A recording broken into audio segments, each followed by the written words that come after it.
Ahem. What's up, guys? It's Richie Rich back yet again, and this time I'm bringing you a review of the classic and some would say legendary TV show, sketch show, I might should say, from the 90s, and this is In Living Color. Be sure to check this out. In living color.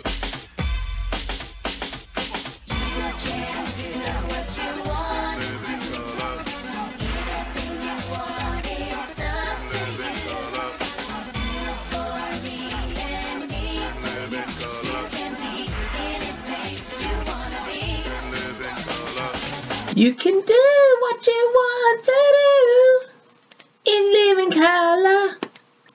My voice is not that bad, right? But yeah, man, in living color, a great, fantastic sketch show that came, from one of my favorite eras, the 90s era. This show is widely regarded as probably one of the best sketch comedy shows of all time, especially when it came around the time when sketch comedy, I would say, was more like in its infancy. This is definitely before, obviously, the great and, I'd say pivotal Chappelle Show, and, what Key and Peele show, and, you've got a lot of other sketch comedy. Even, like, in the UK, you had the Lenny Henry Show. Favorite of mine was the Little Miss Joycelyn by Joycelyn G. S.E.N., and that's just a few that I can just name at the top of my brain. But, like, there is, there's plenty sketch comedies. There's plenty, like, ones that are like on the top and ones that are like, subpar. But I mean, this, especially with that whole kind of 90s kick, jack, swing era, it was managed to be incorporated within this show. And like, one of the great things this sketch comedy show had over its, like, the ones that are in the same genre, is the incredible, and I'll say again, incredible stars that were attached to this, who at that time, they weren't like big stars, they weren't like, super mega stars, like, I'll even run down through the list, so, just guess who this is. The guy playing Wonder, this was Jamie Foxx, one of his, like, main big breaks into, like, Hollywood. This was one of his, like, first, appearances. Jamie Foxx at this time, he was doing like, everyone, he was just jumping around from different places. He was on the Def Comedy Jam, and Jamie Foxx also did musical performances on the Arsenio Hall Show and a few, like, late night talk TV shows, the circuits, so he was getting himself around there, so from Jamie Foxx, he was called James Carrey at this time. You got Jim Carrey, Jim Carrey, who, like, is, widely regarded as one of the best, like, physical comedic actors. Before this, Jim Carrey wasn't, there was no, like, Ace Ventura, there was no The Mask, there was no The Riddler, that all preceded after his, like, breakout role in Living Color, playing characters like, Fire Marshal Bill, and I think it was one of the training instructor, so Jim Carrey was playing a lot of versions of, the Jim Carrey character on the show. It's like Ace Ventura and a few of his other, notable characters he's done in feature films. A lot of them were created within this show. Another great comedian, David Alan Grier, who, if he's appeared in he was in the Boomerang movie opposite Eddie Murphy, and My Main Man, 50 Grand, Martin Lawrence, classic film, and he also appeared in Jumanji, and there was a few guest spots he had in the Martin TV series, and he later appeared on the great TV sitcom for its time, the My Wife and Kids. And, like, now talking on to where I think the real, obviously success, why I think, obviously this show, branch more out, is definitely the, the inclusion of the Wayans. So you've got Kim Wayans, the sister. You know, she appeared in the house. She appeared. Yeah, she was she appeared in the house. And she appeared in a few other of the Wayan brothers. You know, like once you see one Wayan, a lot of them are not hard to find. You know what I mean? So moving on from Kim, you got the funniest Wayan in my personal opinion is Damon Wayans. You know, he's the father in My Wife and Kids. He was in that great film with Bruce Willis. I think it was Last Boy Scout. You know, tremendous film. He played characters like Homey the Clown. He played Blank Man, which ended up being a film. So he's definitely mine of the the Wayans family. He's the one like it's like I'm more in tune with his humor. You know what I mean? Because I think he's just more like I just think he's just got more different pockets of like humor he has over the other Wayans. But that's just my personal opinion. And playing like I'm Rick James, yeah. This is Keenan Ivory Wayans, who was he was the one who originally had the idea concept for making like a sketch comedy show that could not be the antithesis or rival Saturday Night Live. It could just be kind of from his vision, because like I said, as I explained before, within the 90s, there was these shows that were there to kind of composite the other kind of like standard shows. It's like you had Friends, but you had like Living Single, which could showcase the ethnic like black, Latinas, the ones that are considered minority. You had shows to compete with that. Similar how you had Martin to compete with Seinfeld. Whereas this one, in Living Color, this was there to kind of compete with Saturday Night Live. People don't know Saturday Night Live. That's a noble show that was, that airs on Fox. That's been doing sketch comedies from, I believe it's the maybe mid-60s to this present day. And it's like usually when like they have their standard cast, then later on they would have like these like big celebrity guests who would appear like if they were promoting something, like if Cardi B, and it's funny I mentioned Cardi B, I'm going to talk about her later, with a tribute, but like if she's got her new song, she would appear on Saturday Night Live to just promote it, and just gives Cardi B more exposure across the world. So like back onto the creation of like in Living Color, what it was, Keenan Ivory Wayans, he was in the comedy like circuit. If you even check online, you can see areas where he used to do stand-up. He was like alongside like that era of Arsenio Hall, Eddie Murphy, and Robert Townsend, who also made that I think it was the series the Hollywood Shuffle. So them lot all together were like these young like black comedians, obviously struggling on like to find out like what's funny, are they marketable, and that. So what I really love is they kind of joined forces, and like their whole kind of thing was kind of like you scratch my back, I scratch yours. You know what I mean? Like it's a fact that Keenan Ivory Wayans used to write for Eddie Murphy when he was making his stand-ups like The Raw. I think it was Delirious. He's much big like comedic shows. You know what I mean? And honestly, just to point out, man, the clothings that Eddie Murphy wear, spectacular. But like, yeah, as Keenan Ivory Wayans was, known for writing like probably to this day, one of the best stand-up comedy specials. He got more into like kind of the Hollywood, regime. Like I was saying, wow, this guy helped Eddie Murphy, man. We probably want to F with this guy, you know what I mean? So I found out that he was actually working behind the scenes at Saturday Night Live. And what happened is they actually wanted to give him like the green light, and they basically said, look, all right, we'll give you funding to try and make a show in your kind of version, but a Saturday Night Live version, but being told from the perspective from a black man, from the Wayans, you know what I mean? So when he had the concept, I really love it, because it's like when you see this, it's kind of like similar like how the differences between if you go back and watch the Arsenio Hall show, and then you watch like a Letterman and Leno, you can kind of see why Arsenio at that time was on the top of the market, because he brought that like groove and jazz that at that time, people complain now that a lot of stuff from like black culture it's being stolen then. At that time, he was getting presented on the first time.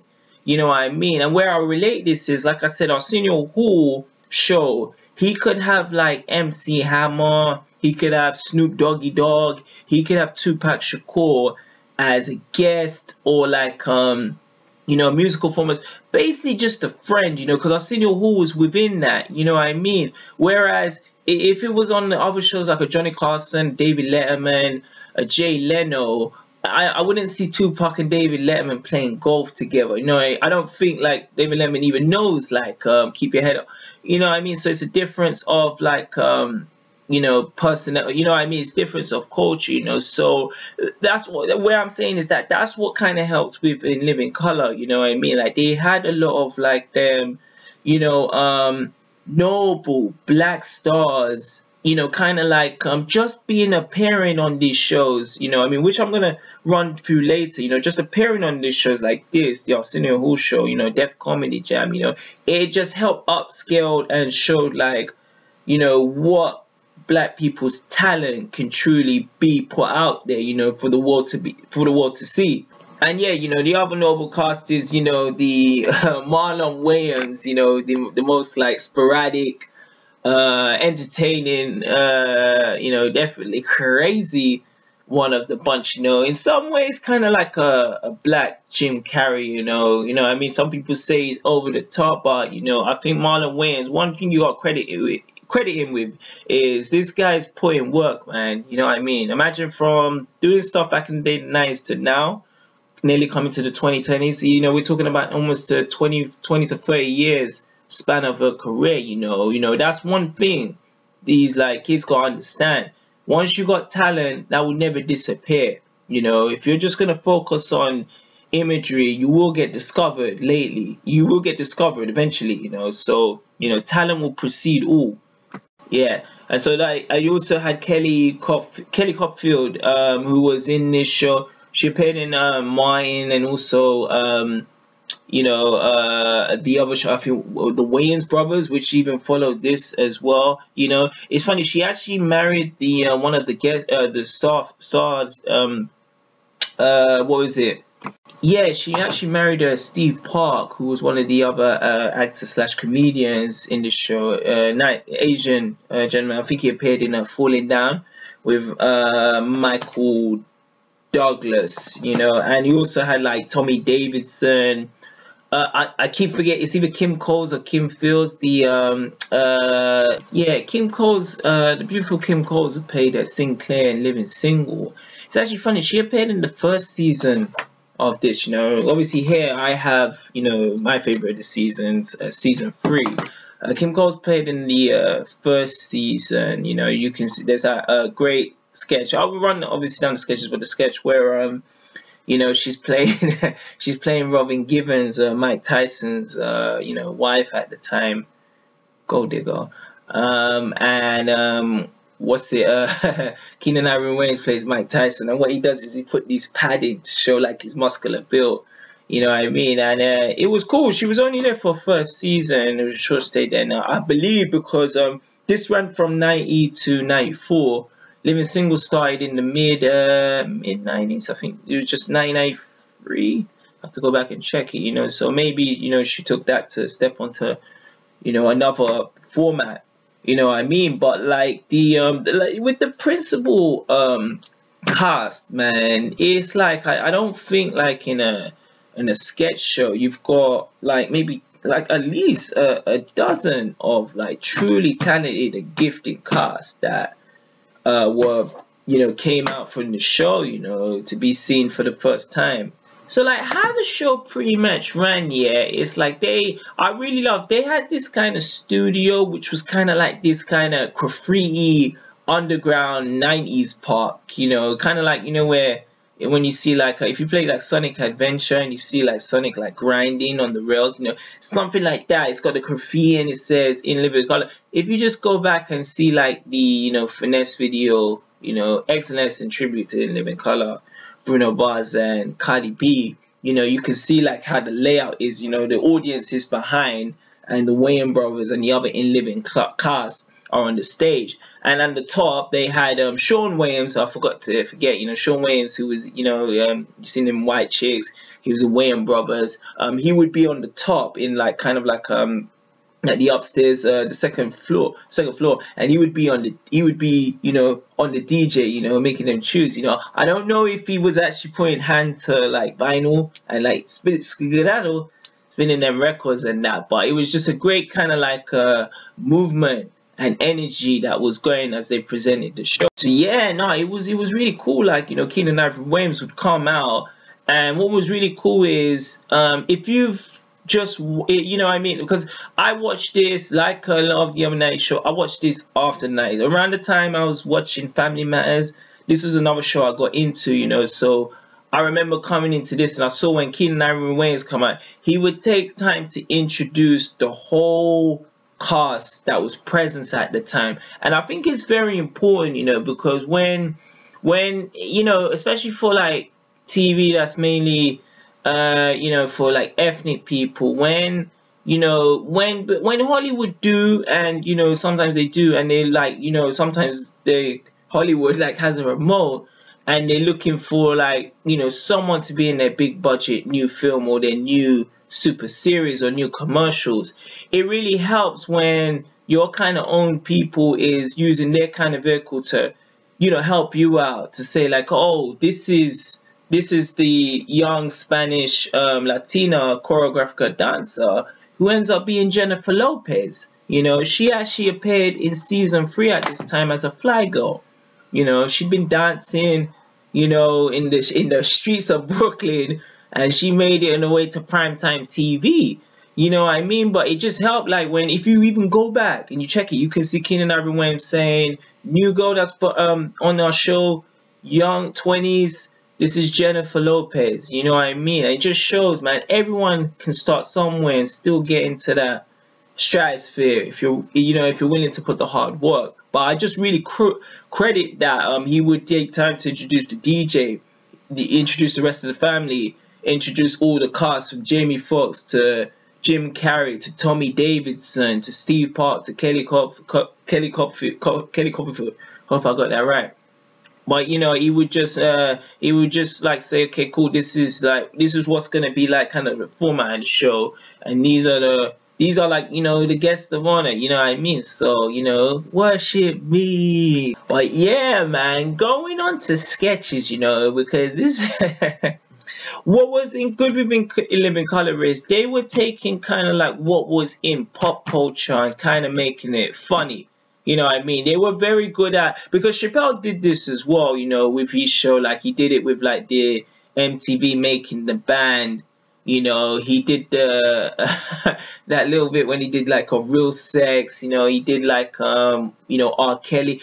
So he took current and topics that were going. Chappelle did that, current and topics that were in that early. Chappelle show was like early 2000s, and he found a way to bring humor to it within Chappelle show. Same thing is In Living Color. Basically had that format. They took like parodies of like MC Hammer's Can't Touch This. You had Tommy Davidson with the baggy pants and the suspenders, glasses, and the MC Hammer fade, doing like a parody of You Can't Touch This. They did Jim Carrey, because he was the white guy, he parodied like the white rappers at the time, like Snow, Vanilla Ice. I'm not sure if he did the Beastie Boys or Third Base, but like it was just a few other, like, I know Jamie Foxx did a few music. Tommy Davidson also did he did impressions, or he did an impression of Michael Jackson, the black and white video, near the end when he's like, ah,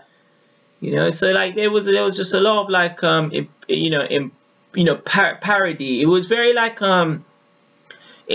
parody. Like, they had their own main sketches, like the Homey D one with Damon Wayans, which I think that was really excellent. Damon Wayans had a lot of his own kind of ones. He played that one who was that kind of like I don't know if he wasn't disabled, but he was that brokey, that guy who was broke. He was living in the streets in a cardboard box. They had him do that. He also played the Blank Man character, which was a disabled superhero, which funny enough even was able to even get a movie. you know, from like one of his characters, you know. So it was just a combination of like parody performances of what was going on in that 90s era, and then on the other side you had their own kind of new own characters that were just made specifically for In Living Color. Now it's really hard, man, to like run through all the sketches because they're all like, man, for that time as well, they're all terrific. Because, you know, keep in mind at this time you were not seeing that, you know, Saturday Night Live, although they were great, you know, it's like how can I say, there's only like a certain level they can go, you know. It's Saturday Night Live, you know, even though it says, but it's mainly tailored to, they'll say like Ashton Foster's a universal appeal, you know, it's mainly targeted for white people. So like you wouldn't see like who was on there at that time. I'm trying to I'm not too sure with the actual performance at the time, but they like the main actors and comedians that were on Saturday Night Live, they wouldn't do impersonations on Milli Vanilli, but like in Living Color, especially with that whole Milli Vanilli scandal that happened, you know, early 90s, girl, you know, it's true, you know, Keenan Ivory Wayans, David Wayans, they took a mick out of them, and it became, you got it more because it was in the Living Color format. I don't think it would have the same effect on Saturday Night Live because most of the people who would watch Saturday Night Live wouldn't know who Milli Vanilli is. You know, it was more tailored for those kind of, you know, that the people who would watch In Living Color, you know, because in the 90s there was still that kind of strong divide of, if I'm a black person, I watch this, I wear these clothes, I listen to that music, you know, and the white side was completely totally opposite, you know. If you see them stuff like the Rodney King beating, which happened 2 years after the show was produced, and also the O.J. Simpson, you know, how all the black people cheered when O.J. was free, and all the white people sobbing, how did this murderer get away with it? You know, there was a very, very strong divide. So it was so important that a show like this, you know, a show like Martin, a show like Fresh Prince of Bel-Air, Living Single, Hanging Mr. Cooper, had to be out there to compete, you know, with the, you know, with the opposite law of attraction, you may say. So like, yeah, let me talk more about like, you know, obviously the one I have, which is the season 3, you know, so it comes in 3 package. You know, you got Jim Carrey playing Pee Wee Herman, you know, you got like Jamie Foxx as, you know, Wanda, you know, you know, this may, you know, and like I said, you know, even with like how PC the world is now, some of the characters on this show, nice how I'm pointing on Damon Wayans, you know, I sometimes wonder if they would even be fit for, you know, today's environment, you know what I'm saying. But like, you know, as it says here, you know, it says like it's triple the fun with season 3 of TV's most outrageous sketch showing In Living Color, with its off-the-wall humor and in-your-face look at celebrities and pop culture. As I said before, Keenan Ivory Wayans' creation has a comic boldness all of its own. The new season introduces Jamie Foxx, which came in this season, to an already outstanding cast. The Fly Girls return with a sexy newcomer, yes, named Jennifer Lopez, and the edgy Ryan is back with a vengeance. And it said, People Magazine said totally irrelevant, you know what I mean? So like, people really dug this show, you know. That's a nice picture of, you know, Jennifer Lopez, one of the most sexiest women of all time, you know, and that's in her early days, you know what I mean? And then funny enough, Rosie Perez, who was in Do the Right Thing and White Man Can't Jump, classic film. You know, she was the choreographer of the Fly Girls, you know, at the time, you know. Yeah, when I go on to the Fly Girls is I really love that, you know, again, you want to talk about making statements in entertainment. At this time, you had not seen these nice, sexy kind of, I love it because these weren't just white girls. You know what I mean? It was nice to see another side of a woman who wasn't just the blue eyes, like the Sharon Stone look. You know what I mean? In this show, you had like nice Jennifer Lopez, you had Rosie Perez, Kim Williams, I think her name's Tamika Foster. She was one of the other cast members, you know, and then you had the Fly Girls who were all, either black, Spanish, Mexican, which is the same, but they had this more kind of exotic appeal, and to put that like on primetime television at that time, you were never seeing that before, and it was really cool how when like this show, I'll talk later about the, obviously the soundtrack and the music and that, but how the Fly Girls would be incorporated whilst they would run in sketch from sketch, because like I said, how it started off is Keenan Ivory Wayans would come, introduce yourself, this is In Living Color, man, and this is the cast and that. Then she would introduce the Fly Girls. Then in between each sketches, the Fly Girls would perform all their cool super 90s dance moves, within the sketch, so if you're getting ready for the next sketch, let's say, that one when Tommy Davidson's dressed up as Michael Jackson, and they did like that kind of, Home Alone meets like the King of Pop. In between, the Fly Girls would be performing, and from the great music tunes that would be around that time, like Rump Shaker, so it's just a great way for like even the noble music stars at that time, like Know It By Nature, Heavy D, KRS-One, to get more exposure with their, great and terrific, you could even say legendary music of that time. Like all of the shows, I only wish like I'd watched this in the 90s. I felt like even watching it now, I felt like I missed a lot of chunk of my early childhood growing up. You know what I mean? Like just going back, just bringing the nostalgia. Like when when they do one, they've got one sketch when Tommy Davidson's playing Spike Lee, and it basically takes the, it's a parody of kind of like Do the Right Thing. Like he has his own kind of store, and he's selling stuff basically that were from the movie. He had like Nikes that were called Spikes. He had like a coffee unit that was called Mobile. You know what I mean? So they took like a kind of, from his like movies at the time, and Rosie Perez guested in the performance, so I love that, because it's like I was just watching Do the Right Thing a couple of days ago, and it's like when you watch that, then even before I reviewed this, I watched that sketch, it's like, oh yeah, you can see where it comes from, similar to when like Milli Vanilli, they goes, it's true, what's his name, Keenan, the Wayans brothers, Keenan and Damon, they basically took the mick up, their scandal, because I think they were one of the first ones to, with like, a few other people, they were ones to find out that, they were lip syncing and not really singing on their records, you know what I mean? Because you gotta remember, In Living Color was like, it was on Fox, this was like prime time, people were like rushing to get that time slot to, watch this show, you know what I mean? It was like a major kind of, not syndicate, it did syndicate later, but you would have to like say, okay, cool, all right, the kids are fast asleep, but you want to set time to watch this show, man. Like I can do my homework like after that, but it's like In Living Color, kind of like when, at least for me, when Dragon Ball Z first aired, like late 90s, it was like a slot. I remember I used to watch this at my nan's house.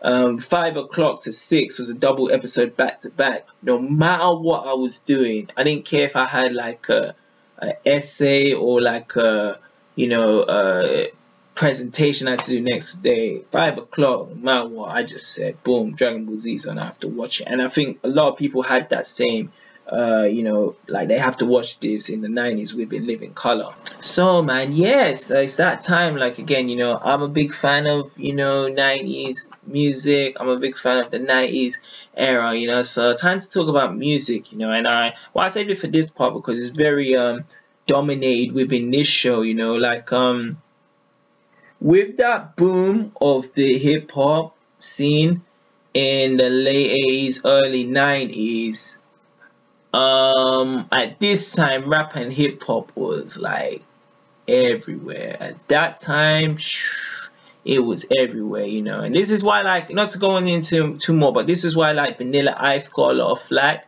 because as Arsenio Hall, if you've seen that, which I'm pretty sure a lot of people seen the Arsenio Hall interview with Vanilla Ice, a lot of like white kids weren't picking up rap CDs until Vanilla Ice was on it, even though it was a black you know, something that originated from the black culture. You know, they thought like, you know, white man's trying to take something that doesn't belong to them again. Like they've done it so many times.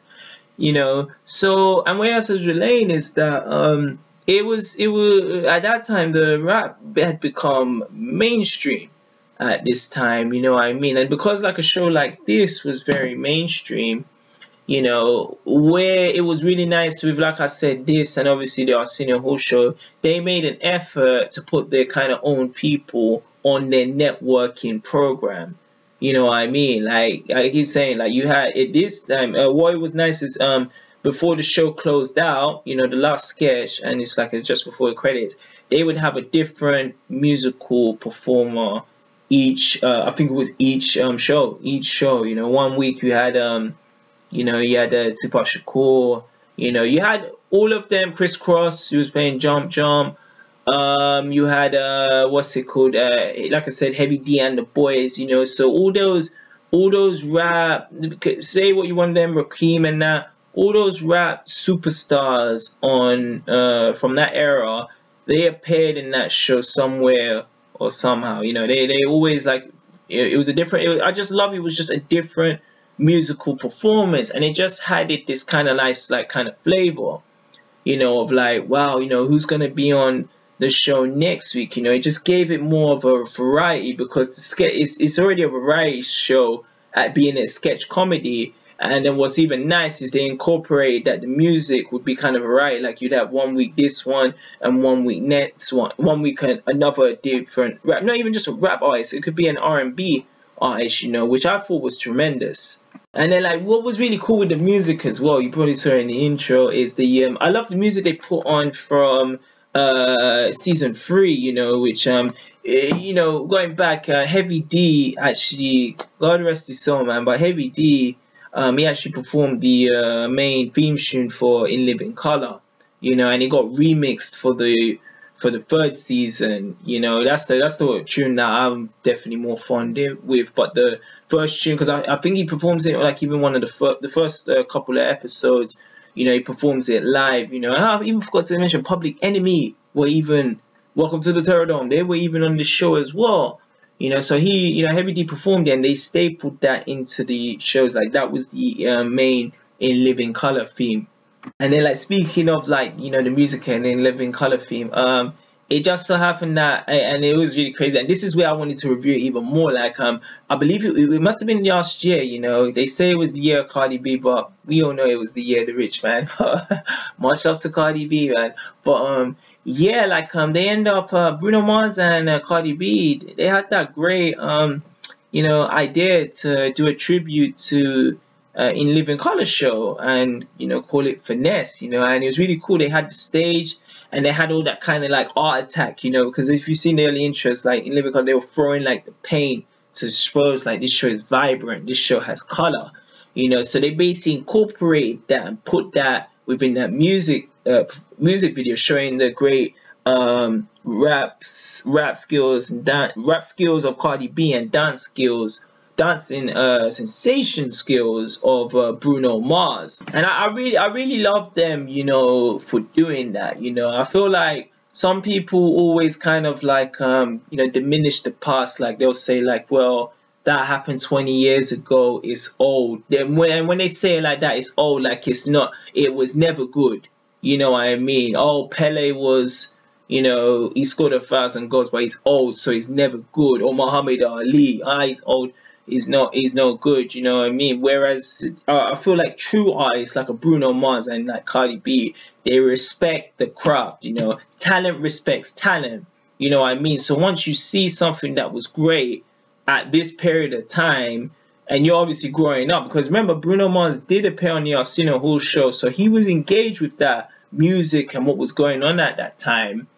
You know, they most likely were fans. So when you mention In Living Color to them, they're like, absolutely, I respect this show, and I want everyone else to know that, you know, this was a great show of like, you know, from the 90s period, you know. So it just gives it more like kind of exposure that it didn't already have before. There's some people today who, I really love that, some people today who have watched that video who do some research and be like, oh, this was actually a tribute to that TV sketch comedy in living color in the 90s. Maybe I'm just gonna go back. You know, I don't need a time machine. I can go watch this, you know, online, and like I can watch some of these episodes and see if it's for me or see if it's for not. You know, but at least it gives me a chance to see like, wow, you know, this was a golden time where a lot of them, you know, completely different to this era, focusing more of like using genuine talent, you know, to get on to, you know, network. Man, in living color, I would say the only kind of, I wouldn't say that the gripe of it is like this ended in the like I think like I said, it ran for 4 seasons. It ended just after the 5th season. The 5th season had, I think it was only one series, because like all the seasons before that were like you know, stacks of, you know, episodes, like 20, 30 episodes. The last season by then, because what happened was during mid a lot of the cast members started to leave, you know what I mean? Like I think I don't know who was the first one, but it may have been Keenan Ivory Wayans, correct me if I'm wrong, but one Wayan left, another Wayan left. I think Jamie Foxx was still to the end. I think Jim Carrey left near the end, you know what I mean? So it was one of the ones, as it was like approaching the climax,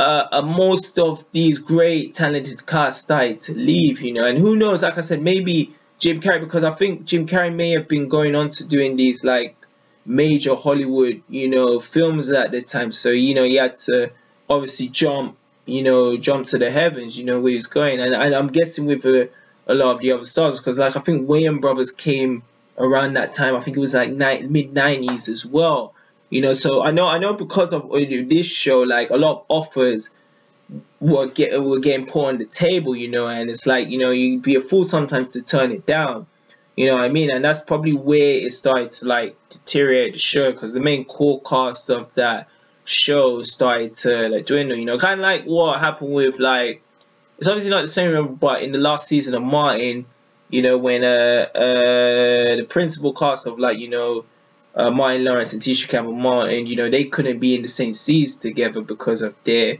dispute, you know, and the show was mainly built between the relationships of Martin and Gina. So when that kind of stopped, it's like you really didn't have the Martin TV series anymore, you know what I mean? And just like that, just like this one, the best way was just basically to obviously not cancel it, but just have like a, you know, an ending, you know what I mean, which is nice, you know. I feel like, because I just even, you know, spoke about, like, you know, what happened with Family Matters, you know. Family Matters at any, you know, there was so many times that show could have stayed, but it kept on getting picked up and picked up and picked up for so many seasons. And like I said, how much of Steve Urkel, you know, bro, not even Steve Urkel, like, it's the same thing kind of what's happened with The Simpsons.